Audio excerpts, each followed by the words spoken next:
এই মুহূর্তে ঢাকা মহানগর দায়রা জজ আদালতে আছেন সহকর্মী সামদানি প্রত্যয়। আমরা সরাসরি যুক্ত হব তার সঙ্গে। ঘটনায় গোটা দেশ হতবিহ্বল হয়ে পড়েছিল। সেই নারকীয় রামিসা হত্যাকাণ্ডের রায় আজ ঘোষণা করলেন আদালত। সেখানে রামিসার যে মূল অভিযুক্ত সোহেল রানা এবং তার সঙ্গে সহযোগী তার স্ত্রী স্বপ্না, তাদের দুজনকে মৃত্যুদণ্ড দিয়েছেন আদালত এবং একই সঙ্গে অর্থদণ্ডও করেছেন। এবং সে রায়ের পরপরই কিন্তু পুরো আদালত চত্বর উল্লাসে ফেটে পড়েছিল। আমাদের সঙ্গে রয়েছেন সহকর্মী আসিফ মাহমুদ সিয়াম, তিনি এজলাসের ভিতরে রয়েছিলেন। সহকর্মী আসিফ মাহমুদ সিয়ামের কাছে জানতে চাইব যে এই যে রায়ের ঘোষণাটি, সে সময়ে এজলাসে আসলে বিজ্ঞ বিচারকের কি অবজারভেশন ছিল বা আদালত আসলে কি করে এই রায়টিকে মূল্যায়ন করলেন? সামদানি, এই রায়টি যখন ঘোষণা করা হয় তার শুরুতেই বিচারক তার কিছু পর্যবেক্ষণ দেন। তিনি শুরুতেই যে মন্তব্যটি করেন যে এই যে একটি ধর্ষণ, এই ধর্ষণের কারণে শুধুমাত্র রামিসার পরিবার নয়, এই ধর্ষণের কারণে ক্ষতগ্রস্ত আঘাত পেয়েছে সমগ্র সমাজ।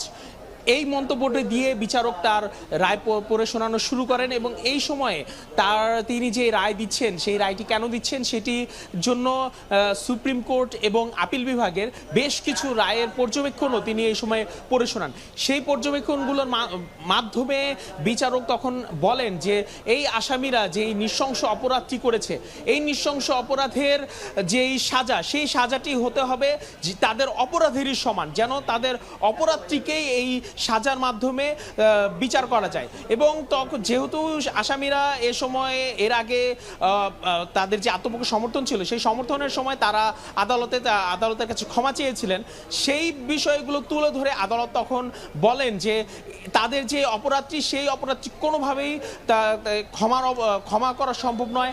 তাদেরকে ক্ষমা করে কোনোভাবেই সংশোধনের যে সুযোগ দেওয়া হবে, সেই সুযোগও তাদের নেই। এমনকি তাদের যদি এরকম সিদ্ধান্ত নেওয়া হয়, তারা যদি মুক্তি পায় একটা সময় গিয়ে, তাহলে তাদের কাছে এই সমাজে যে শিশুরা আছে, যে নারীরা আছে, তারা কখনোই নিরাপত্তা বোধ করবে না। এইরকম একটি মন্তব্য আদালত এই রায়ের সময় বলেন।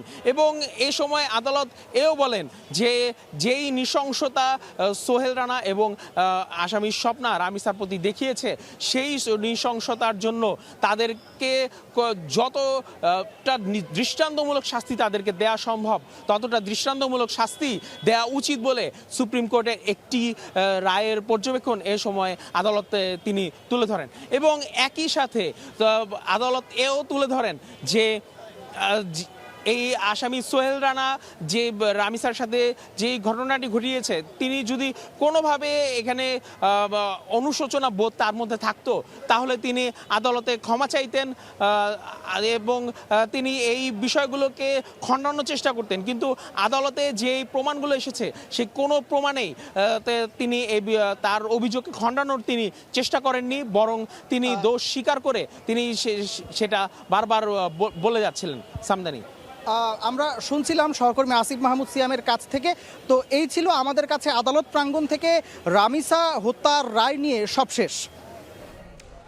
আদালত থেকে যুক্ত ছিলাম আমরা, যুক্ত হয়েছিলাম আমাদের দুই সহকর্মী সামদানি প্রত্যয় এবং আসিফ মাহমুদ সিয়াম।